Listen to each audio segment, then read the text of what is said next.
অনেক দিন পর আবার ভিডিও দিচ্ছি, কারণ এই কদিন আমার ফোনে রিচার্জ না থাকার জন্য ভিডিও দিতে পারিনি।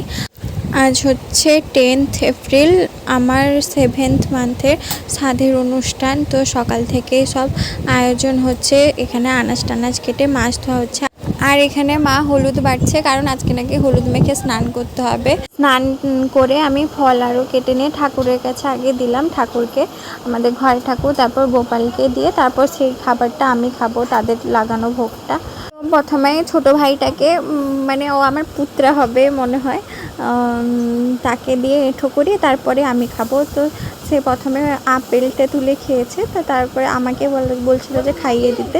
তো সে খাওয়ার পর তারপর আমি খাচ্ছিলাম। আর এটা সকালে জল খাবার ছিল। আর এমনি আমি নর্মালি যেমন ঘরে থাকি তেমনই খেয়েছিলাম, তেমন কিছু সাজিনি। দুপুরবেলা আমার মায়ের আনা শাড়ি পরেই ভাত খাবো। তো দেখা হবে পরের ভিডিওতে, ততক্ষণ টাটা।